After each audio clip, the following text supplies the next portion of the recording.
President Trump's optimistic speech last night appears to be having a positive effect on Americans. A new CBS poll reveals a majority of people who watched the address approved of it. 71% thought the president was unifying. 39% believed he was divisive. We want to bring in CBS News Elections Director Anthony Salvanto. Good to see you. How are you, bud? So you and the elections team spent a lot of time crunching the numbers, and you found some interesting opinions when you looked at them.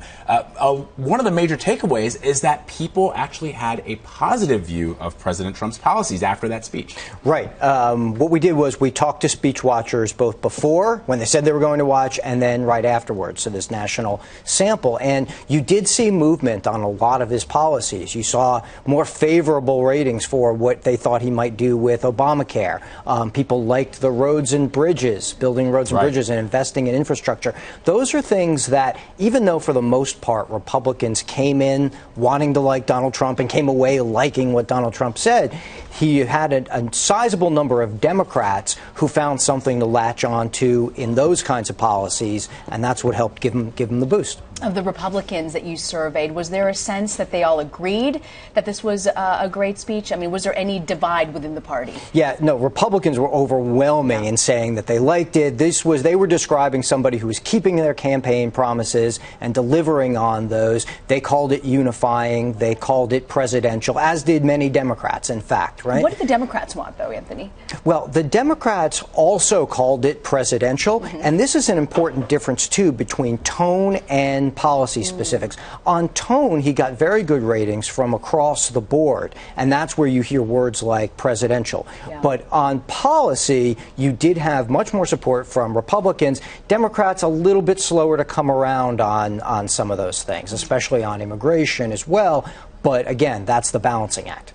Is there a sense, and we've talked about this, we were talking about this before the segment, that there's a specific group of people who watch these speeches, depending on who is in office, which party is in office? Yes. Whoever is in office, their partisans tend to watch at a much higher rate. So in this case, Republicans tuned in and Democrats didn't tune into the speech at all at the same rate. It used to be the reverse when President Obama was there. Democrats would all watch the speech and Republicans, especially by the end of his term, had kind of tuned it out. So what you do with these numbers, and it's really important, Vlad, is you take it as a measure of what the president can do if given an audience, can do if given a successful speech, but not necessarily reading it as a movement across the broader public just yet. The people who watched were persuaded. The people who watched liked it. And yes, in this case, they were more Republican, so it's about ability as much as larger movement. I know this is just sort of a flashpoint. You're sampling this moment in time,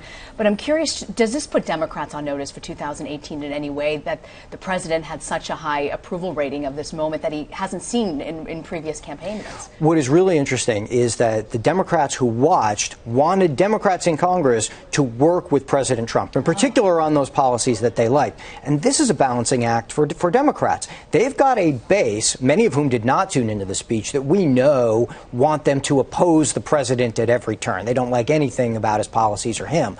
But what happens when those Democrats hear from the president and decide they're a little bit persuaded? Does that pressure some of those Democrats in Congress to then find things that other Democrats want them to cooperate with on and get things done? That's always the call you hear from all the public, get something done. Yeah. They don't always like obstruction no matter what's going on either way. So that could be, that's the balancing act that Democrats have coming out of this for sure. Fascinating analysis. Thank you as always, Anthony Salvanto. Thanks, we appreciate it. Lots of fun.